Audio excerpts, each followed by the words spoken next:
इसमें क्या पड़ा है?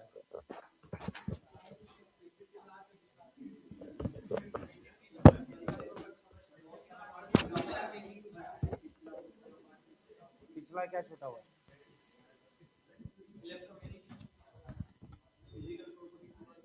कागज पर लिख के दे सकता है?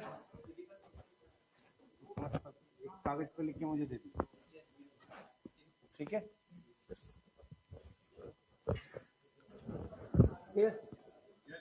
हाँ।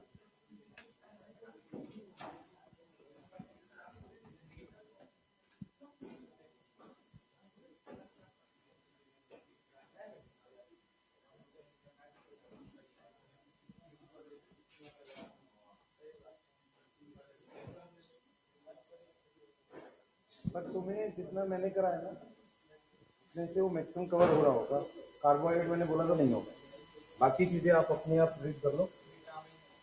हाँ, विटामिन तो यार याद करने के, उसमें इतना कुछ नहीं। ठीक है, जो आपको बायो वाला कराया ना, उससे मैक्सिमम चीजें जैसे न्यूक्लिक एसिड उतना ही है ना? हाँ, रिएक्शंस हैं दो चार।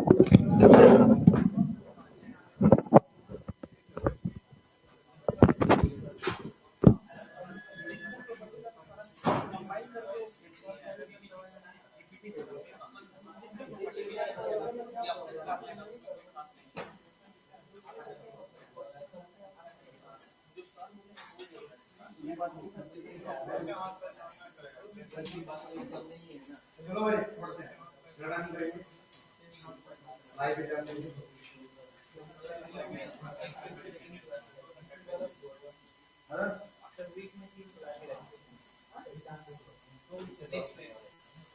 नेक्स्ट वीक से दो फैसिलिटी होंगी।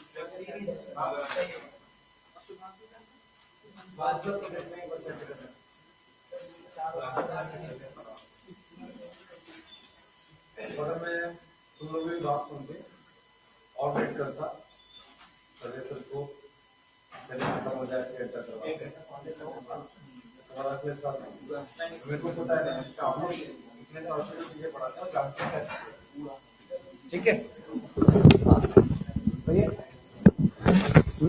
और सारा कुछ सोच के किया जाता है, ऐसे नहीं किया जाता। अभी अभी आपका जो है स्लेब भाई पढ़ाई पे ध्यान देंगे, तो सिचुएशन है कि आप पढ़ दो आराम से, जो भी फिजिकल में कराया जा रहा है, ऑर्गेनिक का जितना होंगे ठीक है। और बायोमोलिक्यूल तो वैसे ही मैं जानबूझ के पढ़ा देता हूँ, मुझे केमिस्ट्री वालों को बिल्कुल भरोसा नहीं है पढ़ाई, ठीक है? लास्ट तक जाते जाते वो वैसे ही कर देते हैं केमिस्ट्री में तो खास कर। अभी तो फिर भी ठीक है, पहले तो इनऑर्गेनिक में ही पढ़ा देते थे, तो 3 टीचर अलग होने की वजह से ठीक रहता है। नहीं तो पी ब्लॉक की वो ऑफलाइन में पूछना तो पीपीटी दिखाते हैं पी ब्लॉक से, ठीक है? इनऑर्गेनिक का मतलब सिर्फ 2 से 3 चैप्टर होते हैं पीरियोडिक। तो पॉइंट क्या है यहाँ पे, बायोमोलिक्यूल से बायो में उसमें केमिस्ट्री में 2 क्वेश्चन आएगा, ठीक है? वो आपको जितना करा दिया उससे बन जाएगा, सिर्फ कार्बोहाइड्रेट के रिएक्शंस करने हैं, ठीक है? कोई मुश्किल नहीं आएगा। अमीनो एसिड में एक फॉर्मूला है, वो PK1 प्लस PK2 वाला है ना। PK1 क्या होता है? वो जो जिटर आयन है ना, उसका एक फॉर्मूले का क्वेश्चन है। बाकी मेरे को नहीं लगता ऐसा कुछ आता है वहां से। क्वेश्चन इजी आता है, अगर वहां से आएगा है ना तो क्वेश्चन इजी आएगा। तो अब यहाँ से अपने जेनेटिक्स पढ़ रहे हैं, ठीक है? 11th के लिए मैंने फिर से एक टाइम टेबल दे दूंगा आपको माइलस्टोन का, है ना? वो मैं दे दूंगा प्रॉपर PDF आपको। कुछ मत करो, उसको रिवाइज करना चालू कर दो थोड़ा थोड़ा, उतने से भी हो जाएगा। आया होगा सर ने?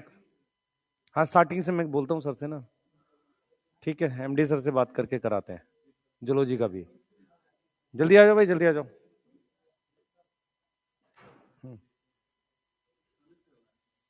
ठीक है, क्या कह रहे हो सर्वेश सर? क्या? हाँ ठीक है सर्वेश सर, बेटा सर्वेश सर ने भी लगभग क्वेश्चन बना लिए उन्होंने, वो आज कल में आपको दे देंगे। नहीं, वो तो टाइम मैंने पूछा उनसे, तो कर ज्यादा बोलता हूँ मैं इसलिए, नहीं तो ये मानते नहीं। उन्होंने कल रात या परसों शायद बना लिए क्वेश्चन, उसको अरेंज करके 1-2 दिन में वो दे देंगे, ठीक है? आप लोगों को आप बना लो और उसके डाउट पूछ लो, जब तक सर्वेश सर यहाँ है, अभी तो है उनका सिलेबस, तो आप डाउट भी पूछ लो उनसे, ठीक है? उनको बोल दो, क्योंकि उनकी लास्ट छुट्टी होती है, तो वो आराम से आधा 1 घंटा रुक सकते हैं, क्योंकि वहां जाके सोते हैं गेस्ट हाउस में, क्या फायदा, है ना?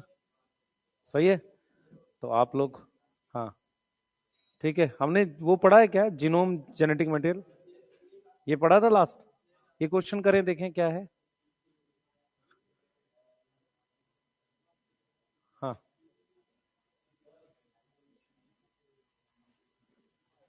हेलो फाइल का डीएनए लीनियर नहीं होता, सर्कुलर डीएनए है।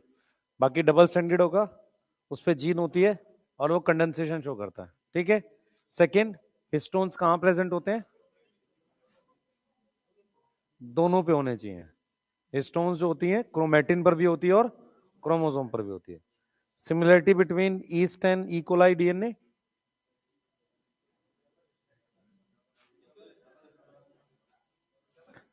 हमेशा याद रखो बेटा, सारे लिविंग ऑर्गेनिज्म का डीएनए डबल स्ट्रैंड होता है, गलत चीज याद नहीं करनी है।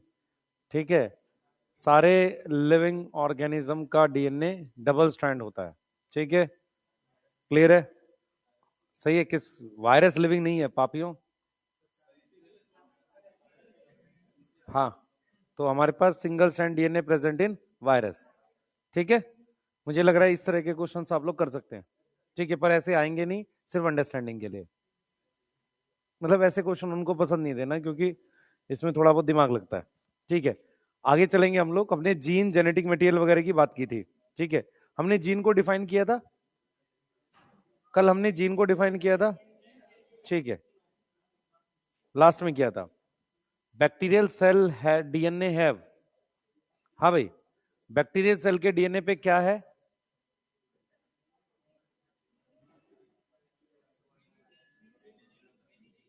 मैनी जीन आएगा। क्या आएगा, मैनी जीन। बैक्टीरिया के डीएनए पर एक से ज्यादा जीन होती है। Sum total of all gene in sperm is, एक जीनोम है जेनेटिक मटेरियल, उसे ही जीनोमिक डीएनए कहते हैं। ऑल आएगा यहाँ पे, यस। एक्चुअल में क्या था, एक बैक्टीरिया के टोटल डीएनए पे कितनी जीन होगी, एक, बहुत सारी होगी। तो तुम लिखा ना मैंने, हमने बैक्टीरियल डीएनए लिखा है, सेल डीएनए। सेल डीएनए का मतलब न्यूक्लियोइड, तो न्यूक्लियोइड पर एक जीन होगी, एक से ज्यादा होगी। दूसरा, किसी के पास ओल्ड एनसीईआरटी है, पुरानी वाली अभी 12th की, जिसमें पहला चैप्टर दे रखा हो, उसमें लिखा हुआ है कि बैक्टीरिया हैप्लॉइड कंसिडर करते हैं।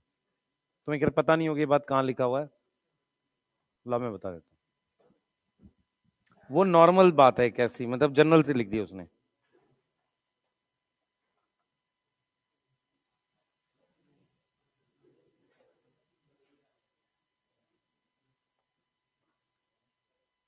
नीचे की तरफ कहीं पे लिखा होगा। हम्म,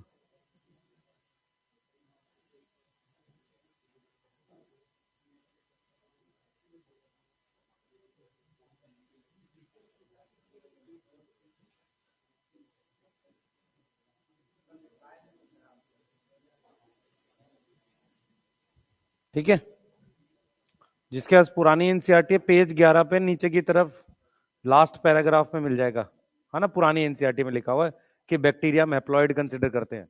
उसने लिखा हुआ है एल्गी ब्रायोफाइट लिखा है। एल्गी तो हैप्लॉइड होती है।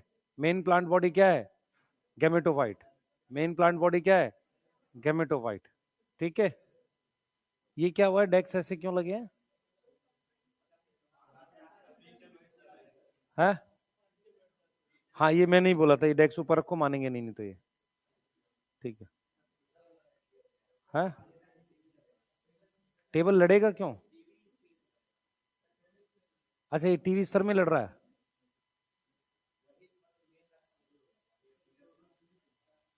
पहले पिलर के पास।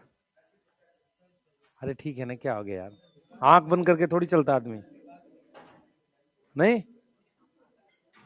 हाँ ठीक है, चलो भाई स्टार्ट करते हैं, इसको पढ़ेंगे।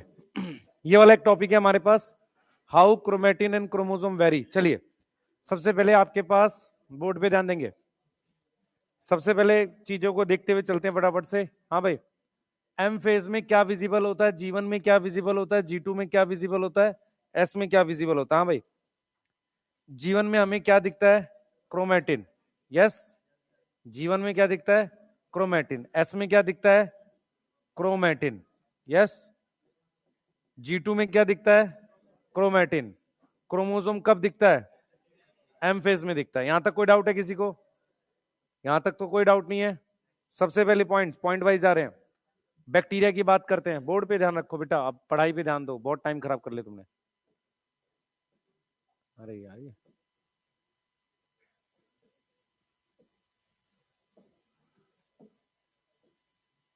हम बात कर रहे हैं क्रोमेटिन क्रोमोसोम कैसे वेरी करता है। इधर देखेंगे सारे बच्चे। मान लो हम जीवन फेज का क्रोमोसोम बना रहे हैं, ध्यान देंगे सारे बच्चे। इस तरीके का हम क्रोमोसोम बनाते हैं, अगर आपको ध्यान हो तो। हर क्रोमोसोम में एक क्रोमेटिड होता है, याद आ रही है? हर क्रोमोसोम में क्या है? एक क्रोमेटिड है। हर क्रोमोसोम में क्या है? एक क्रोमेटिड है। ठीक है, क्लियर है? अब यहां पर हमने इस तरीके से काम किया है, ठीक है, इस तरीके से इसमें काम किया है कि यहां पर इसका डीएनए डबल कर दिया है। ठीक है, यहां पर ये डीएनए को क्या कर दिया है?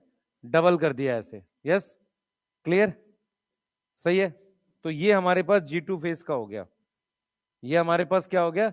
G2 फेज हो गया। हर क्रोमोसोम पे दो है ये। अब मैं यहां पर क्या चीज बोल रहा हूं समझो। हमने यहां पर कैपिटल ए जीन लिख दी, यहां पर स्मॉल ए लिख दी, यहां कैपिटल बी लिख दी, यहां स्मॉल बी लिख दी, यहां कैपिटल डी लिख दो, स्मॉल डी लिख दो। ठीक है, ऐसा भी पॉसिबल है कि यहां पर कैपिटल डी प्रेजेंट हो। ठीक है, बोर्ड पे ध्यान देंगे सारे बच्चे। हमारे पास सबसे पहले मैं सीक्वेंस वाइज आ रहा हूं कि अगर हम एक प्रोकैरियोटिक सेल लेते हैं, उसमें डीएनए को हम न्यूक्लियोइड बोलते हैं। यस, क्या बोलते हैं? न्यूक्लियोइड। हम बात कर रहे हैं किसकी? बैक्टीरिया सेल की। पॉइंट क्या क्या है उसको समझना। बैक्टीरियल सेल की बात कर रहे हैं। न्यूक्लियोइड जो है थोड़ा सा कंडेंस डीएनए है पर क्रोमेटिन नहीं है। कैसा डीएनए है? कंडेंस डीएनए है पर क्या नहीं है? Not chromatin. तो इसका मतलब बैक्टीरिया में क्रोमेटिन नहीं होता। यहां तक कोई डाउट है किसी को? नहीं। उसके बाद जब हम यूकैरियोटिक सेल की बात करते हैं तो यूकैरियोटिक सेल में न्यूक्लियस होता है।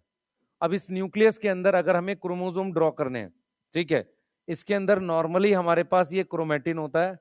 और ये क्रोमेटिन, फिर क्रोमेटिन कौन से फेज में है? G1 में है, S में है और G2 में, इस फेज में है। और ये कंडेंस होके आगे क्या बनाता है? क्रोमोसोम। क्रोमोसोम कौन से फेज में दिखते हैं? एम फेज में दिखते हैं। किस में दिखते हैं? एम फेज में दिखते हैं। ये चीज समझ में आ रही है? ठीक है।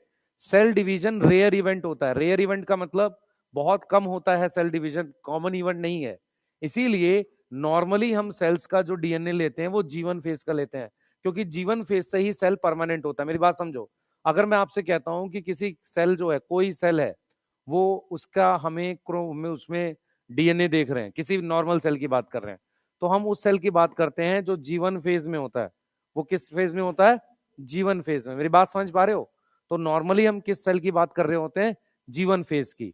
हम ऐसे क्रोमोसोम्स की बात नहीं करते, हम नॉर्मली बात करते हैं इस वाले की। यहां तक ठीक है? तो अगर मैं इसको थोड़ा सा सही से बना दूं आपके लिए, मैं ये क्यों बोल रहा हूं। पहली बात तो G1 फेज में क्रोमोसोम दिखते नहीं है। ठीक है, G1 फेज में क्या नहीं दिखते? क्रोमोसोम दिखते नहीं है। अगर मैं क्रोमोसोम ड्रॉ करूं तो आपको क्या क्या बातें ध्यान रखनी है वो सुनो ध्यान से। सबसे पहले मान लो यहां कैपिटल ए जीन है यहां पे, ठीक है, हमारे पास ये जीन वाइज जा रहे हैं। यहां मान लेते हैं कैपिटल ए जीन है, तो यहां स्मॉल ए हो गई, ये हेट्रोजाइगस हो गया। ये कैपिटल बी है, यहां स्मॉल बी हो गया। यहां कैपिटल डी हो गया, मान लो यहां स्मॉल डी हो गया। यहां कैपिटल ई हो गया, यहां कैपिटल ई हो गया। ठीक है, आपको क्या क्या पॉइंट ध्यान रखने हैं? पहला पहला ध्यान सुनेंगे। सबसे पहला पॉइंट आपको जो ध्यान रखना है कि हमारे पास ये कैपिटल ए और स्मॉल ए ये सेम कैरेक्टर की होती हैं। ये और ये क्या है? सेम कैरेक्टर की जीन है। एक क्रोमोसोम पर एक से ज्यादा जीन प्रेजेंट है।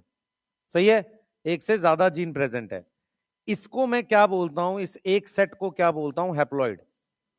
इसको हम क्या बोलते हैं? हैप्लॉइड। मेरी बात समझ में आ रही है? जब मैं हैप्लॉइड लिखता हूं तो हैप्लॉइड का मतलब होता है एक set of different chromosome, different type of chromosome का एक पूरा सेट, उसको हम क्या बोलते हैं? हैप्लॉइड बोलते हैं। अगर मैं इसको जीन के हिसाब से लिखूं, अगर मैं क्या लिखूं? जीन के हिसाब से लिखूं, तो small a, small b, small d, small e, इसको हैप्लॉइड बोल रहे हैं। मेरी बात समझो ध्यान से, मैं क्या क्या पॉइंट बोल रहा हूं।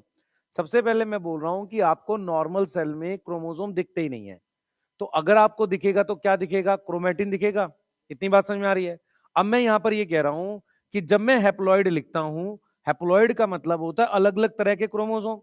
अगर जीन के हिसाब से लिखूं तो small a, small b, small D और कैपिटल ई, ये भी हैप्लॉइड है।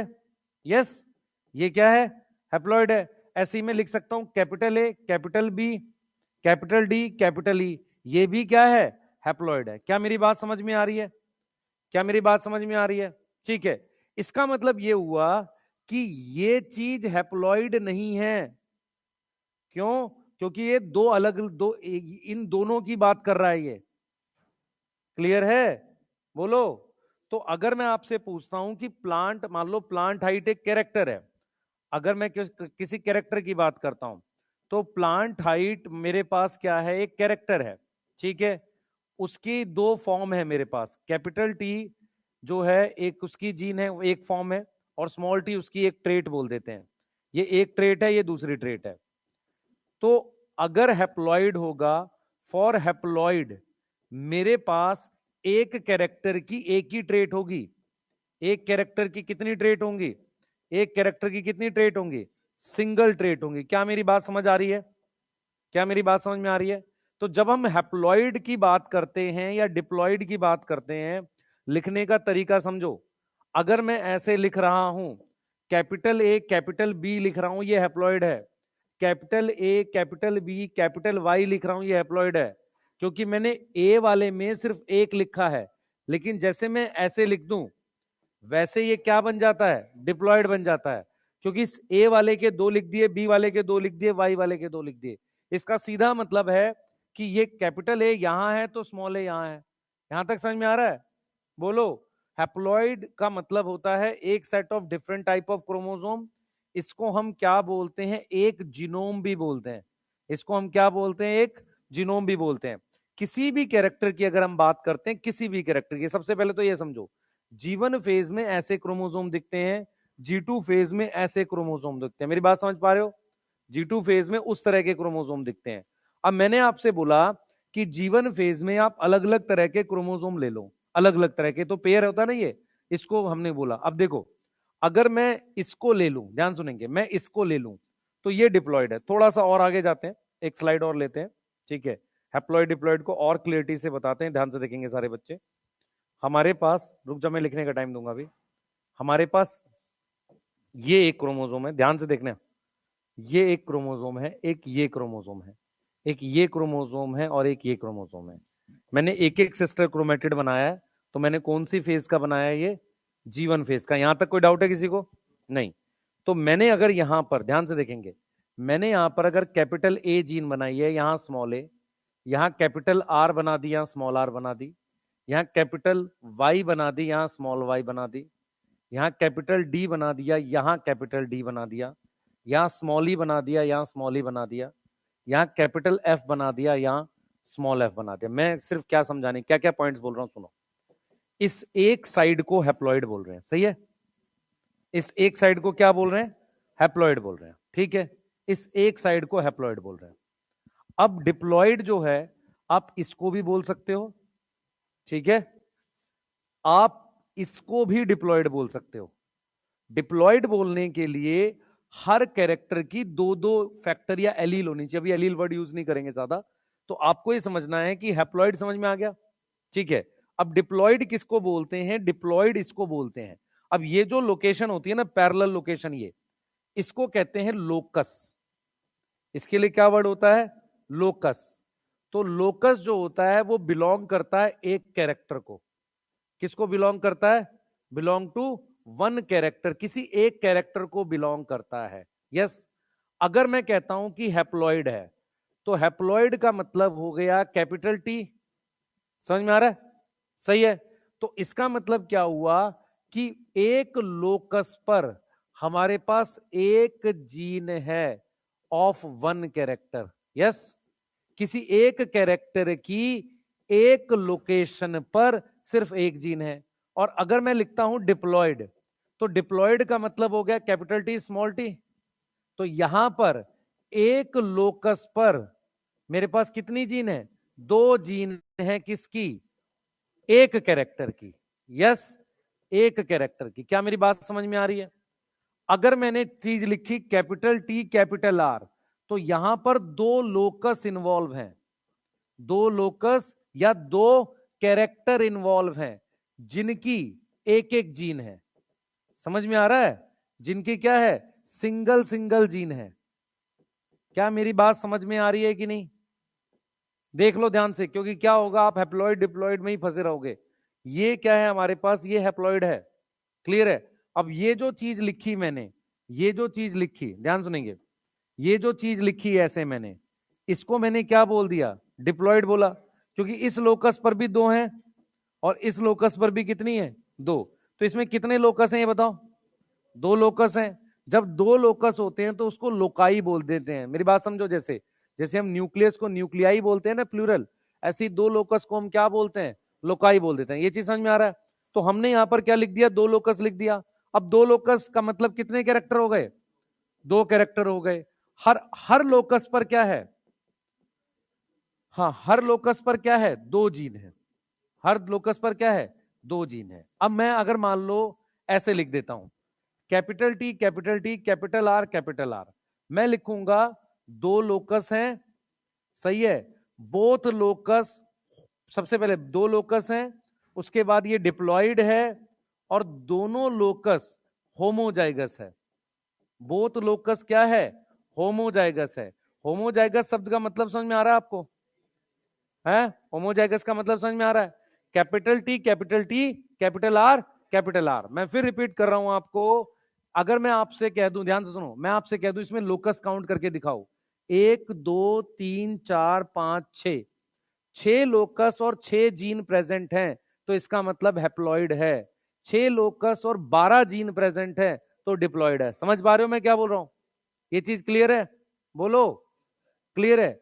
अगर मैं आपको कहूं 6 लोकस हैं, 12 जीन हैं, लेकिन 9 अलग अलग टाइप की हैं, इसका मतलब 3 लोकस पर होमोजाइगस है और 3 पर हेट्रोजाइगस है। कुछ आ रहा है समझ? मैंने क्या बोला? टोटल लोकस कितने हैं? 6 लोकस, 6 जीन, 12, इसका मतलब डिप्लॉयड है। ठीक है, पर 9 अलग अलग टाइप की हैं। क्लियर है? बोलो, सही है? यहां तक कोई डाउट है किसी को? हैप्लॉइड डिप्लॉयड में क्लियरिटी है? ठीक है। अब देखो मेरी बात सुनो, इस वाले में, इसमें 4 जीन है, 2 अलग अलग टाइप की, 2 कैरेक्टर की 4 जीन है, ठीक है, लेकिन टाइप कितनी है? 2। ठीक है, क्लियर है? फिर मैं रिपीट कर रहा हूं, आप में से बहुत सारे लोगों को लगता है एक जीन की 2 एलील होती है, ऐसा कुछ नहीं होता, अभी पढ़ेंगे वो। ठीक है, ये वाली बातें क्लियर है? बोलो, अब सुनना ध्यान से। अगर मेरे पास एक लोकस है, उसको कहते हैं मोनोहाइब्रिड, सही है? उसको क्या बोलते हैं? मोनोहाइब्रिड। अगर आप 2 लोकस है तो क्या बोलोगे? डाइहाइब्रिड बोलोगे। 3 लोकस को ट्राइहाइब्रिड बोल सकते हैं। यस, क्लियर है? अब मान लो आपसे कोई कहे कि आपको क्या करना है, आइडेंटिफाई करना है, ध्यान सुनेंगे, आपको आइडेंटिफाई करना है, आइडेंटिफाई डाइहाइब्रिड डिप्लॉयड, ध्यान से सुनना, डाइहाइब्रिड डिप्लॉयड आइडेंटिफाई करना है। ठीक है, तो मैंने एक ऑप्शन लिख दिया, capital T small T capital R small R capital Y small Y. एक ऑप्शन लिख दिया मैंने टी आर वाई, एक ऑप्शन लिख दिया टी आर, और एक ऑप्शन लिख दिया T small T capital R small R. D हो गया। अब देखो ये क्या है, इसमें कितने लोकस इन्वॉल्व हैं? 3। ठीक है, क्या ये डिप्लॉयड है? यस, क्योंकि हर लोकस पर 2 2 हैं। समझ में आ रहा है? इसमें कितने लोकस इन्वॉल्व हैं? 3। इसमें कितने लोकस इन्वॉल्व हैं? 2, और हर एक पे 2 2 है। इसमें अब इनमें से हैप्लॉइड कौन कौन है? ये भी हैप्लॉइड है और ये भी हैप्लॉइड है। समझ में आ रहा है? अरे बोलो, ये चीज समझ में आ रही है? तो लोकस क्या होता है बेटा? लोकस किसी कैरेक्टर को बिलोंग करता है। जैसे फॉर एग्जांपल, हमारे पास टोटल ह्यूमन में कितने पेयर ऑफ क्रोमोसोम है? 23। 23 पेयर ऑफ क्रोमोसोम है, तो उस पे बहुत सारे लोकस होते हैं, हर क्रोमोसोम पे बहुत सारे लोकस होते हैं। ठीक है, क्लियर है? लोकस का मतलब अलग अलग कैरेक्टर को बिलोंग करता है। नियम ये है कि अगर यहां पर प्लांट हाइट की जीन है तो इसके पैरेलल पे ही प्लांट हाइट होगा। ऐसा नहीं है कि प्लांट हाइट की जीन यहां हो सकती है, ऐसा नहीं हो सकता। इसके कहां पर होगी? पैरेलल लोकेशन पर। यहां तक कोई डाउट है? बोलो, जल्दी बताओ। यहां तक कोई डाउट है? बताओ जल्दी से बेटा, चल जाएगा यहां तक? ठीक है, लिखना चालू करते हैं, मैं क्वेश्चंस कराऊंगा इसके, नोट करो। हाँ हाँ, ऐसा जरूर है, कैपिटल ए भी हो सकता, होमोजाइगस हेट्रोजाइगस कुछ भी हो सकता। कृपया जल्दी लिखें, जल्दी।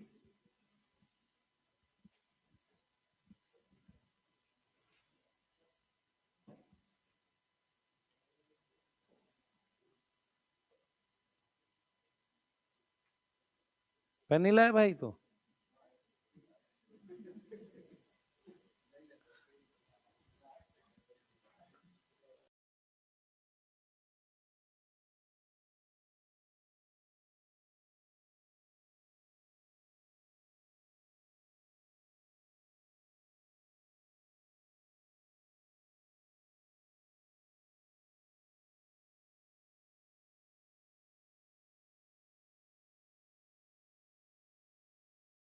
हाँ, फिर एक ही होता है, फिर काम के वक्त तो फोन नहीं उठाते। हाँ,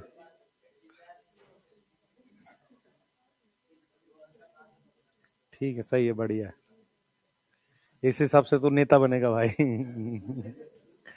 ना? सबका ले लेंगे, देंगे नहीं किसी को, नहीं राजा थोड़ी बनेगा। तुम लोग को राजा क्यों बनना है, मुझे समझ नहीं आ रहा। इंसान बन लो ना।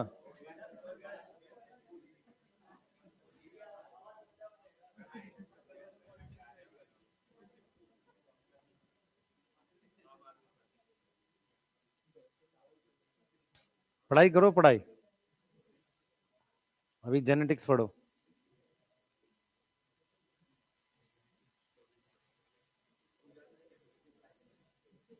तुम्हें बोले वो हिस्ट्री तो अभी पूरी आती नहीं है।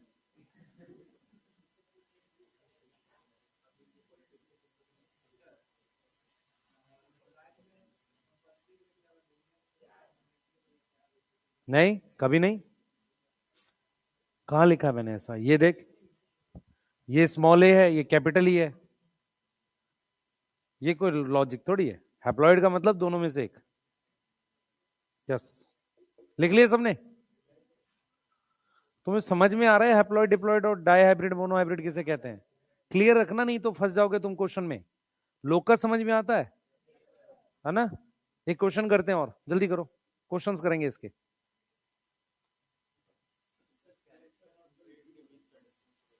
क्या चीज? ट्रेट और जीन की बेटा, अभी मैंने जीन पढ़ाया मतलब नहीं पढ़ाया तेरे को, अलील वगैरह नहीं पढ़ाया, मैं कराऊंगा उसको। ठीक है, अभी एक बार पढ़ा दूं फिर बात करते हैं। कैरेक्टर और ट्रेट में क्या डिफरेंस है, वही बात करते हैं। कैरेक्टर ट्रेट में क्या डिफरेंस, पहले इतना लिख लो, पहले हाइब्रिड मोनोविट कर लो, फिर बता रहा हूं। इसमें इस वाले चैप्टर में नहीं, स्टार्टिंग में नहीं पढ़ना, उसमें कुछ गड़बड़ लिखा हुआ है। एक्चुअल में क्या है, तुम्हें इसकी एनसीईआरटी पढ़नी होती है इनकम्प्लीट डोमिनेंस से, या जहां से लॉज दिए रहते हैं। क्योंकि उसके बीच में उसने क्या किया है कि क्रॉस कैसे बनाए उस सबकी डिटेल बता रखी है, वो पढ़ना नहीं होता। ठीक है, वो बन जाएगा आपसे आसानी से। आपको एनसीईआरटी पढ़नी है इसकी, जहां लॉ दिए ना उसने, लॉ दिए हैं डोमिनेंस से, वहां से चालू करनी होती, अभी नहीं पढ़नी होती इसकी। ठीक है, क्योंकि आप पढ़ते ही शुरू के 3-4 पेज हो, उसके बाद आपको समझ में आ जाता है इसमें कुछ नहीं हो रहा। ठीक है, और वो पढ़नी नहीं है। हाँ, उसमें कुछ ऐसा भी लिखा हुआ है कि 1/4 × 1/4, फिर ए एक्स प्लस बी एक्स करके कुछ उसने बीच में वो भी लिखा है। वो सब नहीं करना होता बेटा, उसने बाइनोमियल की कुछ इक्वेशन बना दी है, पता नहीं क्यों। हाँ हाँ बेटा, हाँ हाँ,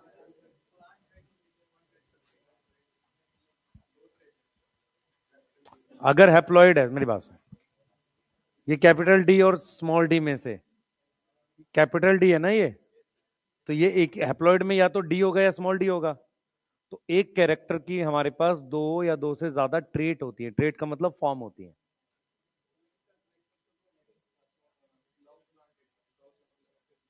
मान ले मैंने क्या, सुन मेरी बात, प्लांट हाइट एक कैरेक्टर हो गया, ठीक है। हाइट के लिए मैंने किस में लिखा है, हमने किसके लिए लिखा है, हैप्लॉइड के लिए। अगर मैं डिप्लॉइड ले लूंगा तो फिर एक कैरेक्टर की दो ट्रेट होंगे। एप्लॉइड में एक ही होगा ना, कैपिटल टी स्मॉल टी में से कोई एक होगा ना, वो कह रहे हैं। अलग अलग फॉर्म है, एक बार आ जाते हैं भाई, रुक जाओ। कैरेक्टर ट्रेट पे बात करेंगे, पहले इसको लिख लो एक बार ये वाला। मैं कुछ क्वेश्चंस करा दूं, फिर मैं आपको ये सारी चीजें बता दूंगा। लिख लेना ये वाला पीछे वाला, आराम से लिखो, कोई दिक्कत नहीं है। एडमिशन ले लो अगले साल के लिए आराम से, कोई दिक्कत नहीं है।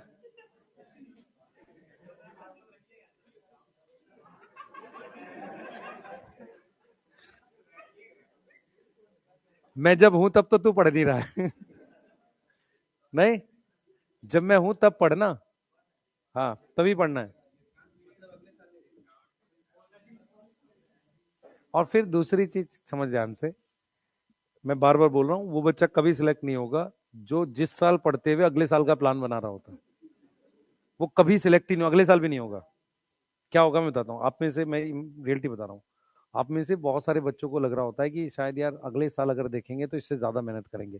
दिक्कत यह है कि वो 3 महीने पढ़ेंगे नहीं इस चक्कर में। आपकी रियल पढ़ाई ये 3 महीने होगी। इससे पीछे तो आप में और उस क्या फर्क है बताता हूँ। नीचे भी एक बच्चा मुझे मिला था, शायद इलाहाबाद से आया, ठीक है। तो उसको देख के मुझे समझ में आ रहा था, कह रहा सर 2-3 महीने अभी पढ़ लेते हैं, अगले साल के लिए एडमिशन करा लेते हैं।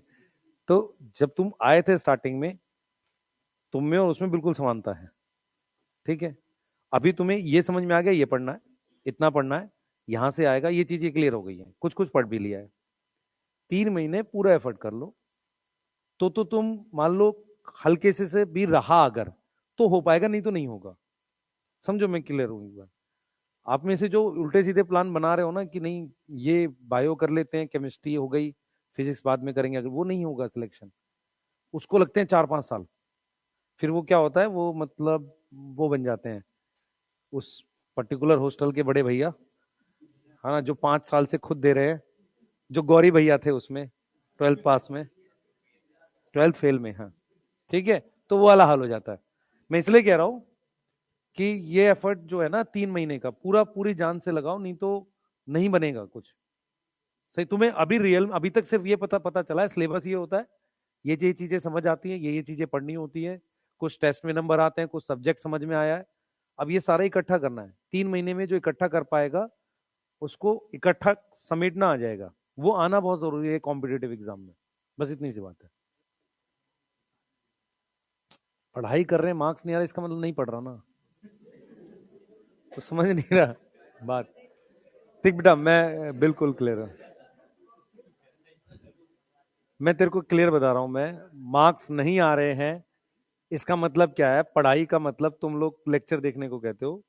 कॉम्पिटिटिव एग्जाम के स्टेजेस होती हैं, लेक्चर देख लिया, क्वेश्चन बना लिए, टाइम लगा कर, कितनी बार तू प्रॉपर वॉच लगा के फिजिक्स के 45-50 क्वेश्चन सॉल्व करता है?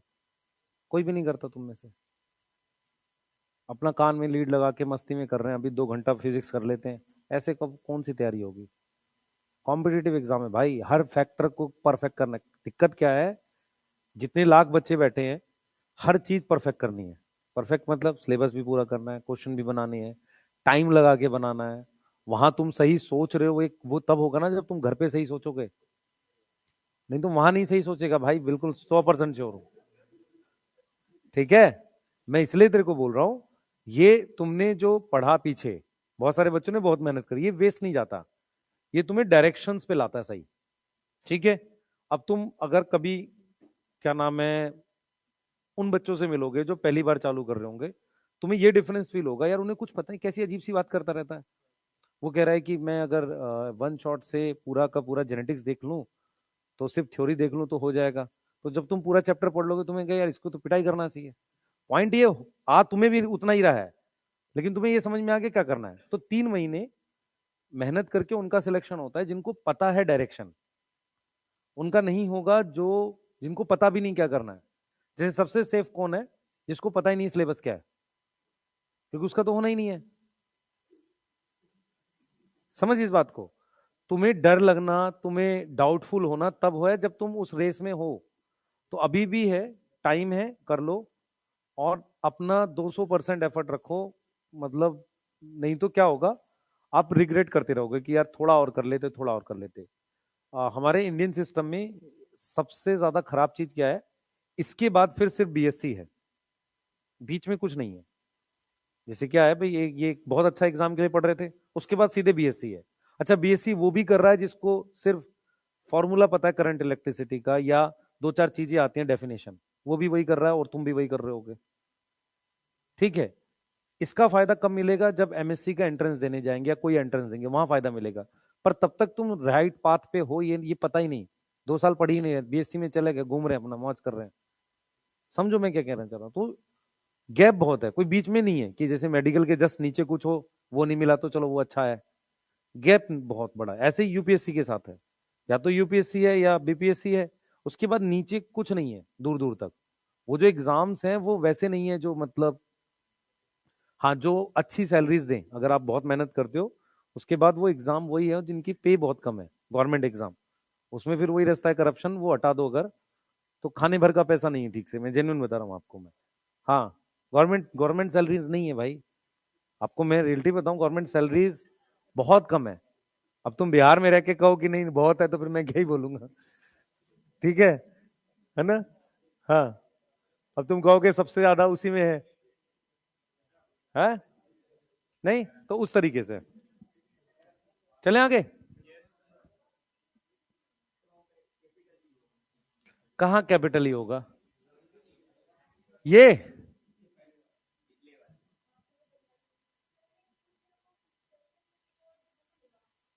यहां पे इसमें डाई हाइब्रिड का मतलब क्या है?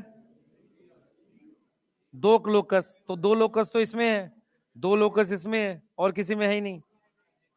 ठीक है, करें क्वेश्चन करते हैं ना, आ जाओ। तुम लोग क्वेश्चन करते हैं तब आएगा। हाँ, लिख लिया? हाँ भाई, देखो मफलर ठीक कर, इधर देख ले। हाँ, लगा हुआ है भाई एकदम। इधर देखो,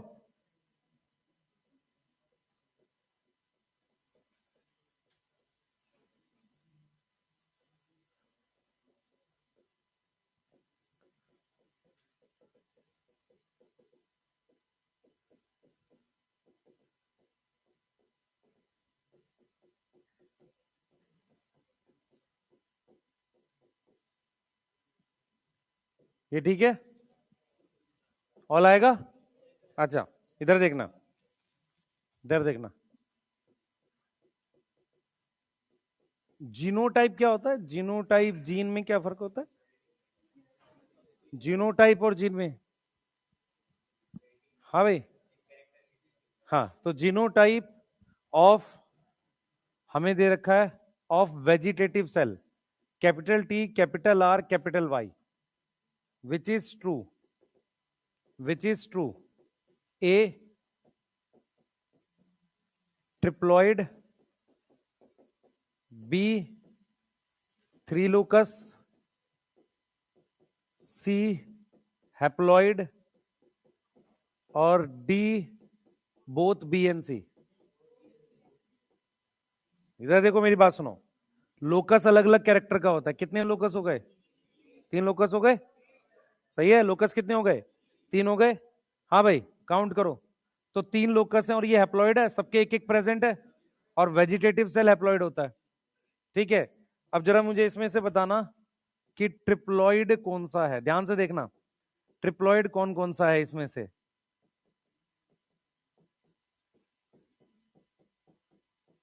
यहां घूमता है थोड़ा सा दिमाग।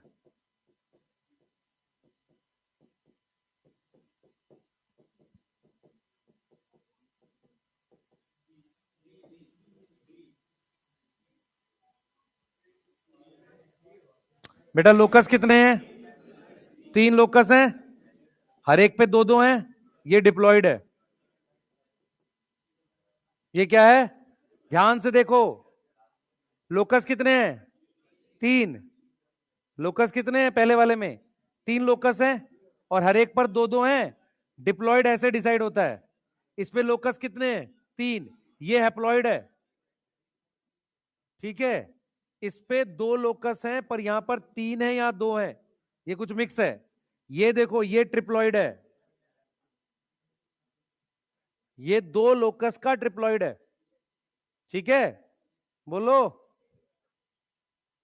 ये ट्रिप्लॉयड नहीं होता, ये हैप्लॉयड होता है। बेटा सी वाला जो है वो मिक्स है, एक्चुअल में क्या है ना, एक लोकस पे ट्रिप्लॉयड है, दूसरे लोकस पे डिप्लॉयड है, मिक्स है कुछ। ये ट्रिप्लॉयड होता है या ये ट्रिप्लॉयड होता है?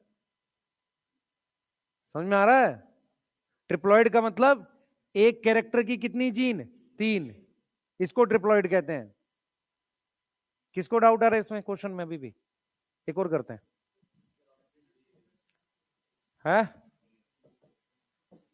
डी आंसर है, कहां गया? ये रहा, ये आंसर है। हाँ बेटा बता।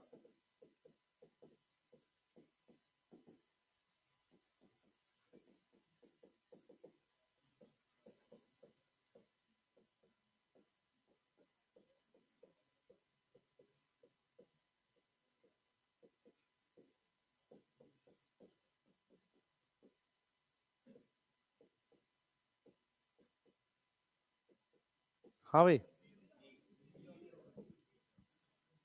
ये डिप्लॉयड है, ट्राई हाइब्रिड। यस, ये वाला 2 कैरेक्टर हैं, डाई हाइब्रिड है, और सब में 3-3 है, तो ये आंसर आएगा।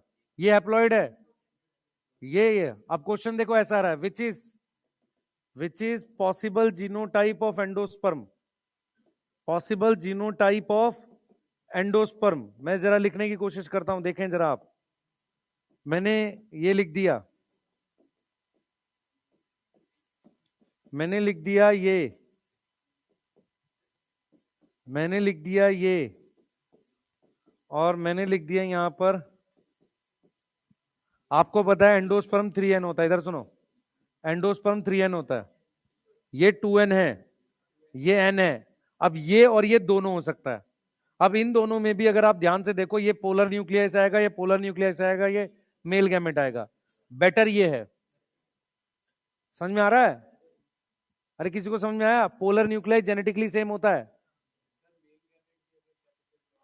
पॉसिबल है, लेकिन अगर ये दोनों दे रखे हैं तो ज्यादा सही वो है, वो गलत नहीं है, ये गलत नहीं है, लेकिन इन दोनों में ज्यादा सही है। क्यों?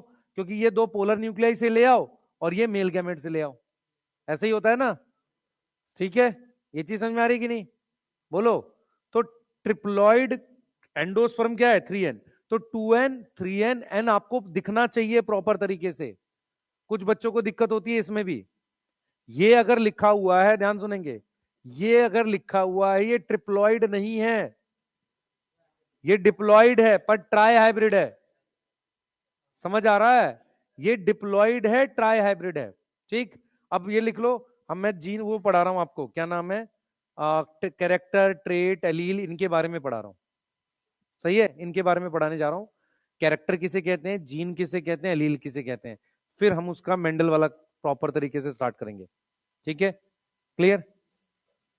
सही है। इसके बेटा वीडियो सॉल्यूशन आज मैं बना दूंगा आपको, इसका पार्ट 1 इस वीक में करना रहेगा। पार्ट 1 जितना हो, जैसे तो चांसेस है मैं कवर कर लूंगा उसे, पार्ट 1 आपने करना है, ठीक है। पार्ट 1 कहां तक जाता है हमारा, ये जो को डोमिनेंस इन कंप्लीट डोमिनेंस वाला है, इसको करा देंगे, ठीक है। क्योंकि कल भी आपकी 2 घंटे ही, परसों 2-2 घंटे की क्लासेस है ना, ठीक है। और क्या चीज?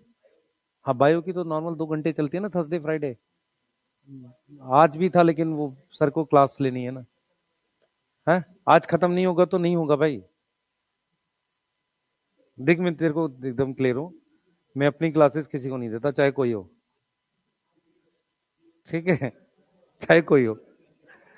हाँ, ठीक है, मैं इस चीज को लेके बहुत क्लियर रहता हूँ, और कल भी मैंने मना किया था। हाँ, नहीं क्लासेस नहीं देनी चाहिए, ठीक है। हाँ, क्योंकि मान लो क्लासेस इधर उधर होंगी तो उससे क्या होगा, कंटेंट कम हो जाएगा आपको जो पढ़ाना है यहाँ पे। यहां तक ठीक है, कोई दिक्कत नहीं। हमें क्या क्या चीजें आ गई हैं, जिसको नहीं है ये पूछ लो, लिख लो लिख लो, जल्दी लिख लो। हाँ, एक मिनट दोबारा बोल। ट्रिप्लॉइड में होम, सुन मेरी बात सुन, ध्यान सुन, इधर देखो भाई, ये ट्रिप्लॉइड है, ये गैमेट है, तो गैमेट में होमो हेट्रो तो देखेंगे ही नहीं। होमो हेट्रो कब देखेंगे, जब हमारे पास क्या होगा, देख ये देख ये देख, आपने क्या किया, ये लिख दिया ऐसे, ये ट्रिप्लॉइड है ना, 3n है। अब होमोजाइगस तू कैसे देखेगा ये,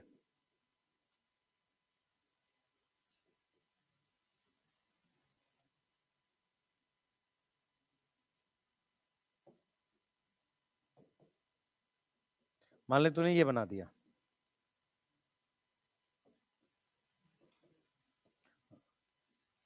हमने ये बना लिया, चलो अब तुझे होमोजाइगस देखने के लिए ये चाहिए। अब तू कह रहा है ट्रिप्लॉइड में, तो ये तो भाई इसमें ये एक है ना, पर ये हैप्लॉइड है ये, इसमें तो तू क्या बोलेगा, हम होमो और हेट्रो किस में बोलते हैं, मिनिमम मुझे क्या चाहिए, डिप्लॉइड चाहिए। तो अगर मैं इसका डिप्लॉइड लिखूंगा, ये तो के क्या है, ये तो हैप्लॉइड हो गया ना, अगर मुझे ये सॉरी ट्रिप्लॉइड हो गया, ये ट्रिप्लॉइड है ना, तो मुझे होमो और हेट्रो करने के लिए क्या चाहिए होगा, डिप्लॉइड चाहिए होगा। ठीक है, क्लियर। नेक्स्ट करते हैं, एक बार आ जाओ, जीन की बात करते हैं भाई। हम लोग किसकी किसकी बात कर रहे हैं, कैरेक्टर की, हाँ कैरेक्टर, आगे जीन, आगे एलील, फैक्टर, सही है, ट्रेट, ये सारी बातें क्लियर कर रहा हूं मैं, ठीक है, ध्यान से सुन लेना, कोई गड़बड़ नहीं चाहिए मुझे इसमें। हाँ भाई, gene, character, trait, factor, gene, allele, ये सब एक दूसरे से कहीं ना कहीं रिलेटेड है। इन सबको एक एक करके समझा रहा हूं, 5 मिनट बोर्ड पे ध्यान रखेंगे ताकि चीजें समझ में आ जाए, तो आपको आसानी से सारी चीजें क्लियर हो जाएंगी। सुनो ध्यान से सुनो, जब हम कैरेक्टर की बात करते हैं तो कैरेक्टर का मतलब होता है कोई फीचर, ठीक है। तो जैसे मैंने कैरेक्टर की बात की, तो कैरेक्टर क्या है, जैसे प्लांट हाइट कैरेक्टर है, क्या है, प्लांट हाइट क्या है, कैरेक्टर है, प्लांट हाइट कैरेक्टर है, सीड शेप कैरेक्टर है। ध्यान से सुनना जो मैं आपको बोलूंगा, कुछ कुछ पॉइंट्स हैं जो इंपॉर्टेंट है। कैरेक्टर क्या होते हैं बेटा, कैरेक्टर होते हैं कि जैसे प्लांट हाइट हो गया, सीड शेप हो गई, आई कलर हो गया, ये सारे कैरेक्टर होते हैं, हेयर कलर कैरेक्टर होता है, ठीक है। पॉइंट ये है कि क्या हर कैरेक्टर की दो ट्रेट होती है, दो से ज्यादा ट्रेट क्या होता है, किसी कैरेक्टर की अलग अलग फॉर्म, जैसे प्लांट हाइट एक कैरेक्टर है, टॉल और ड्वार्फ उसकी दो फॉर्म है, उन्हें ट्रेट बोलते हैं, सही, उन्हें हम क्या बोलते हैं, ट्रेट बोलते हैं। एनसीईआरटी ने या जेनेटिक्स पढ़ते वक्त हम बहुत सारी जगह कैरेक्टर और ट्रेट सेम भी लेते हैं, बताता हूं कैसे। जैसे मान लो हम लोग इस चीज को पढ़ते भी, हम मान लो हमारे पास आपके कान की यहां पर पोजीशन है सबकी, ठीक है, क्लियर, ये कैरेक्टर है कि कान की पोजीशन, तो ये ब्रेन के इस वाले मतलब हेड के इस वाले हिस्से पे, तो ये हो गई एक ट्रेट, ठीक है। क्या हमारे पास किसी के कान पीछे लगे हुए हैं, कोई भी नहीं है, ठीक है, तो इसका मतलब इस कैरेक्टर की पूरी पॉपुलेशन में एक ही ट्रेट है। तो बहुत सारे ऐसे कैरेक्टर होते हैं जिनकी एक ही ट्रेट पॉसिबल है, सुनना ध्यान से। दूसरा, मान लो 10 लाख लोग हैं, 10 लाख में से किसी एक के कान पीछे लग गए, ठीक, उसे म्यूटेशन बोलेंगे, ठीक है। अब क्या हुआ, नेचर ने कहा यार ठीक है, कान पीछे रहता है तो ठीक रहता है, ऐसे 30-40 लोग और हो गए, क्योंकि 30-40 कैसे होंगे, जब वो म्यूटेशन बनेगी, नेचर उसको रिजेक्ट नहीं करेगा तो उसकी पीढ़ी में आएगी ना वो, मेरी बात समझ पा रहे हो। तो अब मेरे पास 30-40 लोग हो गए, 100 हो गए, तो अब क्या दिख रहा है मुझे, 10,000 लोगों में से सबके कान इधर हैं, सिर्फ 100 ऐसे हैं जिसके पीछे हैं। तो अब ये कान के पोजीशन की दो ट्रेट बन चुकी हैं, समझो, एक यहां और एक यहां, सही है, ये चीज समझ में आ रही है, ठीक है। तो सबसे पहले याद रखो, कैरेक्टर होता है प्लांट हाइट, आई कलर, सीड कलर, ये सब कैरेक्टर होता है। मेंडल जब पढ़ा रहे थे तो मेंडल ने हर कैरेक्टर की दो ही ट्रेट बोली थी, कितनी बोली थी, दो ट्रेट बोली थी। मेरी बात समझ पा रहे हो? हर कैरेक्टर की दो ट्रेट बोली थी, पर किसी कैरेक्टर की दो ट्रेट हो ये कंपलसरी नहीं है। नॉर्मली हम ऐसे पढ़ते हैं कि एक कैरेक्टर की प्लांट हाइट, एक कैरेक्टर है उसकी टॉल और ड्वार्फ ट्रेट है। टॉल और ड्वार्फ क्या है? ट्रेट है। पर जरूरी नहीं होता कि हर कैरेक्टर की दो ट्रेट हो ही। जैसे मान लो आंख की पोजीशन यहां, तो किसी की यहां तो नहीं लगी हुई है, तो मान लो कोई ह्यूमन बने जिसकी यहां लगी हो, तो उसे हम म्यूटेंट बोल देंगे। नंबर बढ़ जाएंगे तब वो ट्रेट बन जाएगी। समझ में आ रहा है मैं क्या बोल रहा हूं? तो बहुत सारे ऐसे कैरेक्टर हैं जिसकी एक ही ट्रेट है, बहुत सारे ऐसे हैं जिसकी दो है, टॉल, ड्वार्फ, राउंड, रिंकल्ड, और बहुत सारे ऐसे कैरेक्टर हैं जिनकी कई ट्रेट है, दो से ज्यादा फॉर्म्स हैं। फॉर एग्जाम्पल आई कलर, किसी की ब्लैक आई है, किसी की ब्लू है, ब्राउन है, रेड है, ग्रे, ग्रीन। तो कैरेक्टर है आई कलर, उसकी ट्रेट बहुत सारी हो गई। ये वाली बात समझ में आ रही है? बोलो, ये वाली बात समझ में आ रही है? तो कैरेक्टर क्या होता है, इस तरीके से होता है। हम क्या कर सकते हैं बेटा, हम ये लिख सकते हैं कि एक कैरेक्टर की, ध्यान से सुनना, एक कैरेक्टर की हमारे पास एक ट्रेट भी पॉसिबल है, एक ट्रेट, इसे क्या बोलेंगे, फॉर्म, वो भी पॉसिबल है। ठीक है भाई, तू भी खड़ा होके आ सकता है ना, है मेरे से काम करवाएगा सब, है? इधर दे, बोर्ड पे ध्यान दे। एक ट्रेट है, इसकी क्या है, एक फॉर्म पॉसिबल है। ठीक है, ऐसा भी पॉसिबल है कि दो ट्रेट हो। दो ट्रेट का मतलब क्या हो गया, दो फॉर्म। अब ये दो फॉर्म क्या हो सकती है, जैसे टॉल, ड्वार्फ, टॉल और ड्वार्फ हो गया। कुछ जगह कुछ लिखते वक्त हम कैरेक्टर और ट्रेट सेम ले लेते हैं, बहुत सारी ऐसी जगह है हम ट्रेट और कैरेक्टर को सेम मान लेते हैं। पर दिमाग में बिठाओ, एक कैरेक्टर की एक ट्रेट, एक से ज्यादा ट्रेट और बहुत सारी ट्रेट। मेंडल के अनुसार एक कैरेक्टर की दो ही ट्रेट होती है और एक कॉन्ट्रास्टिंग होती है। कॉन्ट्रास्टिंग मतलब टॉल, ड्वार्फ, अपोजिट। यहां तक समझ में आ रहा है? ये तक समझ में आ रहा है? दूसरी चीज, अब ये तो सिंपल सी बात हो गई। अब हम बात करते हैं बेटा जीन की। जीन से रिलेट करेंगे फैक्टर को, ध्यान सुनेंगे। जीन जो होता है या फैक्टर जो होता है, मेंडल उसको फैक्टर बोलते थे, हम उसे जीन बोलते हैं। ये एक यूनिट ऑफ इनहेरिटेंस होती है। अब ये क्या मतलब होता है, जरा समझने की कोशिश करना। आप लोगों ने सेल की क्या डेफिनेशन पढ़ी थी? Cell is the smallest unit जो स्ट्रक्चरल और फंक्शनल है। इसे समझ में आ रही है? अब जेनेटिक्स में हम लोग अगर आपसे कहें कि यार ये इस ह्यूमन का डीएन जीन है, मतलब ये सॉरी, ये इस सेल के अंदर ये डीएनए है। अब क्या ये डीएनए, ये जो पूरा डीएनए, ये सबसे छोटी यूनिट है काम करने के लिए? नहीं। इस डीएनए का एक हिस्सा सबसे छोटी यूनिट है। जब हम बात करते हैं सबसे छोटी यूनिट की, तो वो यूनिट कोई ट्रेट कंट्रोल करती है। जैसे ट्रेट मतलब राउंड शेप बना दे। तो अगर मैं कहता हूं कि कोई जीन और फैक्टर एक ही बात होती है, ये यूनिट ऑफ इनहेरिटेंस होती है। यूनिट का मतलब होता है एक सबसे छोटी यूनिट, एक सबसे छोटी यूनिट जो क्या कंट्रोल करे, कंट्रोल करे एक ट्रेट। इसका मतलब ये हो गया कि एक जीन क्या कंट्रोल करती है, एक ट्रेट कंट्रोल करती है। अगर मैं ट्रेट और कैरेक्टर सेम मानूं, तब मैं लिख सकता हूं कि एक जीन एक कैरेक्टर कंट्रोल करती है। नहीं तो अगर मैं ऐसे बोलूं, ध्यान सुन मेरी बात, एक जीन प्लांट हाइट का टॉल वाला ट्रेट कंट्रोल करती है, एक जीन, फिर दूसरी जीन प्लांट हाइट कैरेक्टर का स्मॉल वाला ट्रेट कंट्रोल करती है। मेरी बात समझो ध्यान से। तो जैसे हम सेल की डेफिनेशन पढ़ते हैं ना, सेल क्या होता है, सबसे छोटी यूनिट जो अकेले काम करता है। ऐसे जीन क्या होती है, फैक्टर क्या होता है, एक सबसे छोटी यूनिट जो कोई एक ट्रेट कंट्रोल करता है। मेंडल का यह मानना था कि अगर मेरे पास 40 फैक्टर हैं तो 40 ट्रेट कंट्रोल होंगे। मेरी बात समझ पा रहे हो? अगर मैं कहता हूं, मेंडल ने कहा 40 फैक्टर 40 ट्रेट, अब मैंने कहा कि नहीं, कुछ फैक्टर ऐसे हैं जो कई ट्रेट फॉलो करती हैं, कई ट्रेट बनाती हैं, तो इसका मतलब मेंडल के अगेंस्ट जा रहे हैं ना। तो जब मैं आपको मेंडलिज्म पढ़ा रहा हूँ तो मैं बताऊंगा ये मेंडल की बातें हैं। तो को डोमिनेंस, इनकम्प्लीट डोमिनेंस, ये सारी डेविएशन है। डेविएशन समझ में आता है, जो उसके मेन पॉइंट से अलग जा रही। तो मेंडल एकदम क्लियर था कि जीन और फैक्टर क्या होता है, एक सबसे छोटी यूनिट है जो क्या कंट्रोल करती है, ट्रेट कंट्रोल। इनहेरिटेंस मतलब देखो, what is cell? Smallest structural and functional unit. What is factor? एक ऐसी यूनिट जो अगली जनरेशन में चली जाएगी, पहला पॉइंट। एक ऐसी यूनिट जो क्या कंट्रोल करेगी? ट्रेट कंट्रोल करेगी। क्लियर है? बोलो। फैक्टर और जीन सेम है। यहां तक क्लियर हो गया? मैं फिर रिपीट करता हूं। कैरेक्टर एक बड़ी टर्म है। Plant height, seed shape, flower colour, ये कैरेक्टर है।